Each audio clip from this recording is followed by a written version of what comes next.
Going through an airport can be quite a challenging experience to many of us. The lights, the sounds, the crowds, the time pressure, the rules, the social demand, the executive function load, and the list keeps going. In this video, I will show you what are the challenges I struggle with at airports and how do I make things a little bit more manageable, a little bit more Anna-friendly. Recording this video also made me get way out of my comfort zone and do something I was dreading, vlogging in front of a lot of people, and trying not to think about people looking at me or calling attention when I'm already anxious as I am about social interactions. But before we get to all the overwhelming and chaotic part of this journey, it's gonna be fun. Let's begin with a still calm and collected Anna, who has no idea what's to come and just wants to show you how prepared she is for getting through the airport as smoothly as possible. I'm not even next to the door of the toilet, it's like there, and I hear the hand dryers going on and off constantly inside those toilets. Among all the chatter, the kids, the doors, the whatnots, I would have the earbuds in and then the headphones on it, and that gives me good enough comfort so that I can go through an airport or any crowded, loud space. But the thing is, I didn't know I was so sensitive to sound until very recently. So the fact that I spent 37 years of my life just traveling around and enjoying and loving traveling, but not realizing that it made me really be on the edge, and I would then have these anger explosions or issues with emotional management, sometimes because of the travel itself, of getting through all this sensory overload. But I would not know that it bothered me, I would not know that it triggered me, so it would always be something else that I thought that caused my reactions and me not being able to deal with my emotions. Now that I'm a lot more aware about my condition, now that I'm a lot more aware of being neurodivergent, autistic, and possibly ADHD too, and knowing about the sensory issues that I have, the sensory overload, especially sound, it helps so much to prepare. So my bag consists of, let me see if I can show you. I am wearing currently these earbuds, Sennheiser. They have different grades. This is the mid-range, but I can also switch it to full range. That would be also for concerts or if you want to sleep. So depending on how loud something is, I can pick how much noise I want to block out. These headphones, I don't even have music on most of the time. I just put them on top of my buds because it helps me cancel out the noise. I love these headphones. This is not a sponsored ad, but I did get them. I did get them from a sponsor back in the day. You know, the perks of used to be being a full-time streamer and getting some cool gear. I also have a Tamagotchi. Side note, I got it from a friend of mine just now. This is what I sleep with, and these cancel out a lot of noise. So I would sometimes wear this also on public transport or at the airport, depending on how I'm doing with sound. These cancel out a lot. These are loop earbuds. I think what I find really helpful about any need condition is that once you're aware of it, you can do something about it. And you can understand that, oh, hey, it's okay, I'm a bit sensitive to sound. That just means I need to be a bit more prepared for loud spaces. And then I don't just start getting angry and upset and triggered because everyone is using the hand dryer in the bathroom that I still hear going on and off, but I can protect myself, you know. I don't need to get angry at the world for inventing those machines, or once I'm gonna get through now security, there's gonna be a lot more people, and I don't really do well in crowds. I go to very few concerts because crowds freak me out. So being in a space with like lots of people around, not being in my head, I'm always like, I won't even be able to go to the restroom if I need to. I won't be able to get water if I need to drink. It's just all the things. It makes me anxious. Crowds and the lack of space, the lack of private space. So let's get through the security and face the crowds. My next fear. Now, I'm not scared of crowds. It's just I'm uncomfortable. But this helps. I think the fact that I can isolate myself sound-wise also helps me deal with the crowds, because I feel like it makes me be in my own bubble. And if I'm really, really anxious about being surrounded by a lot of people, I would also start putting on some cheerful, cool music that I like, so that I'm listening to something that makes me feel good. And then I try to enjoy the sound of the music rather than being too worried about having tons of people around me. And this, I almost forgot. There's a lot going on at places like an airport. It helps me decrease my vision, and it's a good thing. It's a good thing at the place where you're overwhelmed, sound-wise, space-wise. This helps to reduce the anxiety because I see less. Your POV is reduced to a smaller window, and so there's less information, less things to take in. And I think it also adds to that feel that I'm in my own bubble, I'm in my own protected space. So, earbuds, headphones, cap, some cool music that you like, and now let's face the crowds and see how we're doing there. See you in a moment.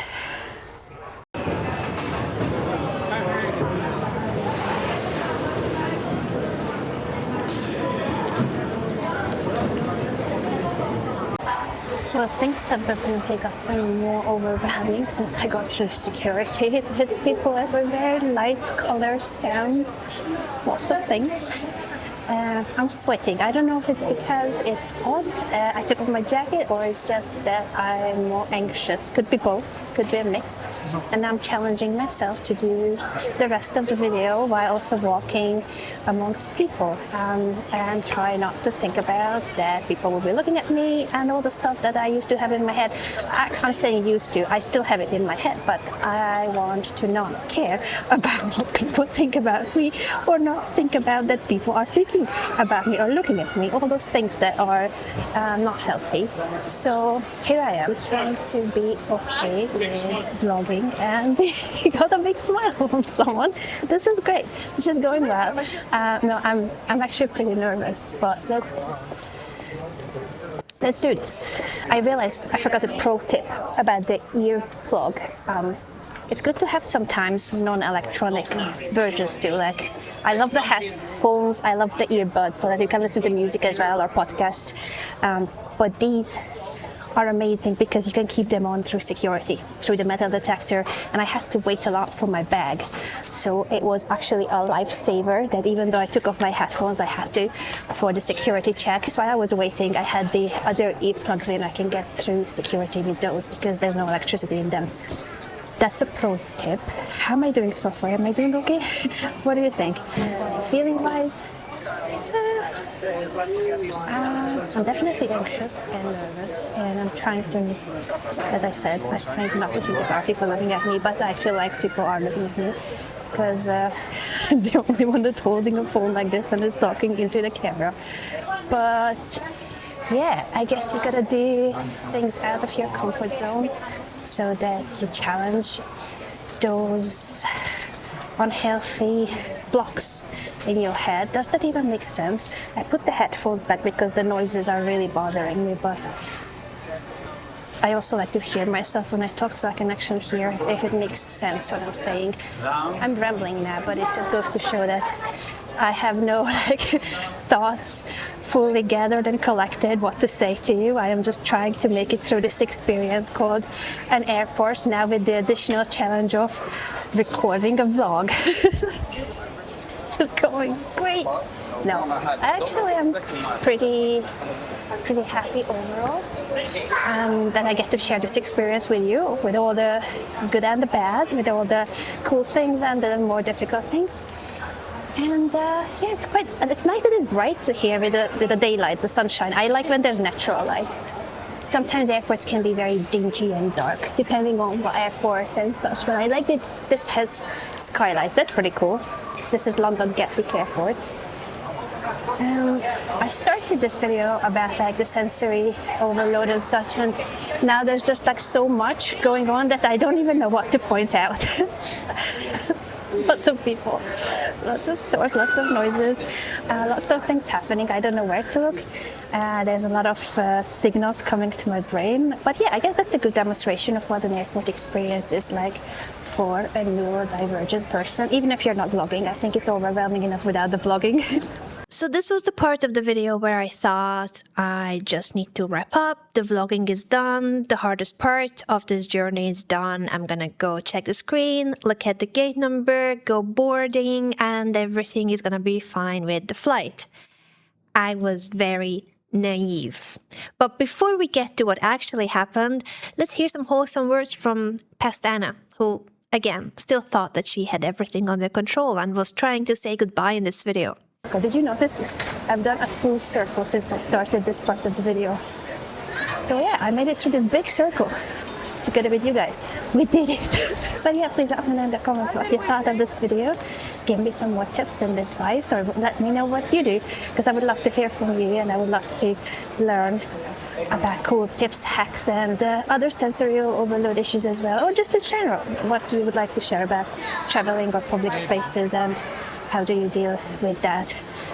Whether neurodivergent or neurotypical, I think we probably all could do well with a bit more looking after ourselves and seeing what suits us and what helps us in certain situations and contexts. So please share, and see you in the next video. Bye! So instead of goodbyes, what really happened is I went back to the screen, and now instead of saying that there will be a gate number, it suddenly says flight delayed by 7 hours, if I remember well. A lot of hours. What does that do to my brain? Panic, reprogramming, recalibrating. Like the whole day was planned around a certain time that I needed to be at the airport, a certain time I needed to be on the plane. Every single thing in my day was adjusted to that time, including what time I eat and when do I go to the bathroom. Now, everything is up in the air, needs to reprogram everything and try not to panic too much. But I was panicking. So this is tough. This is when things get actually a lot harder than the vlogging was. Recalibrating. I took a couple of minutes to assess what's the situation. I have a tons of time to spend now at the airport. I'm going to need a proper meal. I'm going to need to find a place to sit. Maybe I could get a desk where I can work on my laptop and work on the next edit for YouTube. So I start planning these things and what to do. But a part of my brain goes like, wait a second, this is like weird that a lot of flights are delayed on the screen. Something must be going on. Maybe I should go and find customer service. So I start looking for customer service, but instead of finding customer service, I do the following. I admire the shiny floor in duty-free. I had a nice, lovely iced matcha. I did go to the bathroom, but avoided using the hand dryers because they are very loud. I bought a Sudoku book. I bought a present for Kevin. I admired people's outfits. I went back to the screen and I panicked because now, instead of the time it originally said, it's showing, please wait. If rescheduling, recalibrating my day, my agenda wasn't hard enough, here comes something even harder for a lot of neurodivergent people, I feel like. Uncertainty. What does it mean? Please wait. Please wait for what? How long? When? Please wait. So suddenly on the screen, a lot of flights say, please wait. And this is when I truly am on a mission on like, whether do I camp by the screen or do I try to find this customer service that I should have already looked for before. I look around closely and actually I was standing 3 meters away from customer service from the very beginning, but I never noticed because there was so much information going on that I didn't realize I was standing right beside it. So I queue up and I try to figure out what is going on. The lady informs me that there's a traffic jam above the airport. No flights can land nor take off.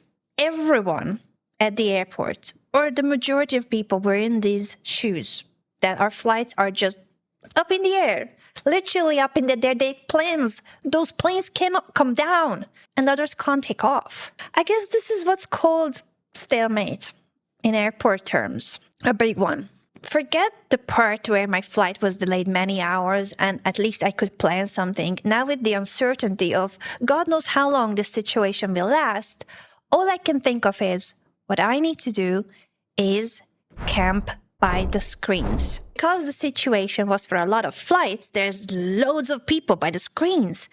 And I don't like that. I need my space. What do? I find a spot by a pillar next to the bin. No one wants to sit next to the bin. So I put down my suitcase, sit on my suitcase right next to the bin by the pillar. Nice and cozy and smelly, but at least it keeps people away from me. I'm in my bubble, cap, headphones, sitting on my suitcase next to the bin and trying to figure out what's going on. Just looking at the screen every minute, checking my phone, trying to do some productive stuff, checking my email, doing social media, planning whatnot, trying to be busy. But I cannot really because every couple of minutes I'm just looking at the screen and it still says, please wait. The situation stays as it is for a long time. And I'm hungry. I haven't even had lunch. But I feel like I cannot abandon the screen.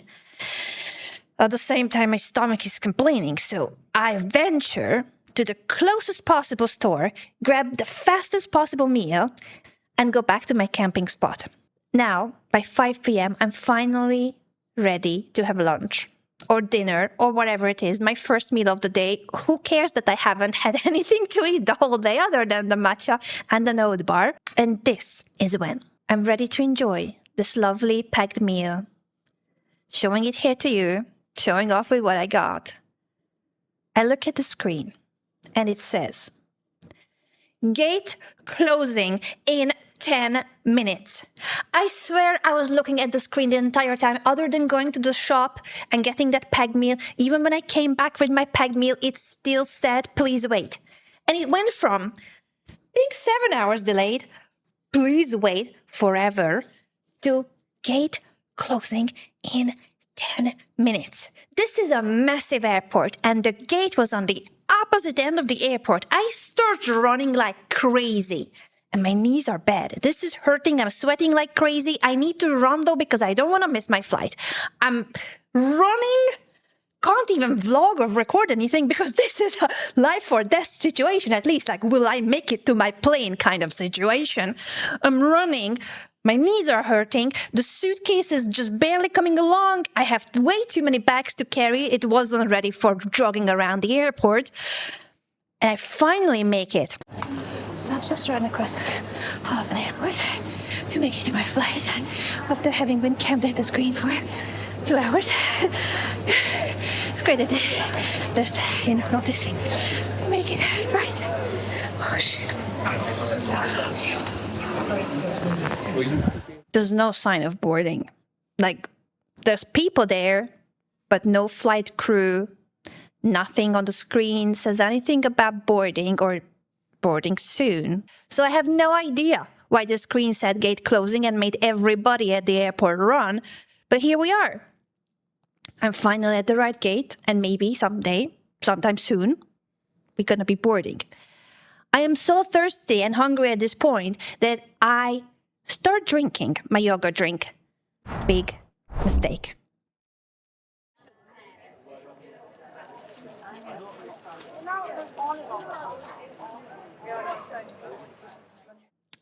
Yep. That was a lovely yogurt. I did not want to stink during the flight, so I tried to wash it out in the bathroom, which made things even worse because now my entire top is wet and people are actually queuing up for boarding. What's the moral of the story? Never drink yogurt? No. Airports are chaotic. I had everything planned out. Everything to the minute. When do I do what? Everything in order to try to deal with the anxiety, the overwhelm, the stress of what airports are like.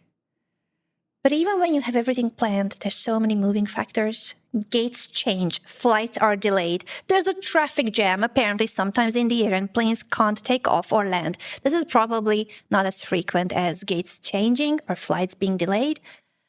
But there are a lot of moving factors, no matter how well you plan your airport experience. I would still recommend, though, that you go prepared, but also be prepared for change. Be prepared for chaos. Be prepared to be flexible and run if you need to.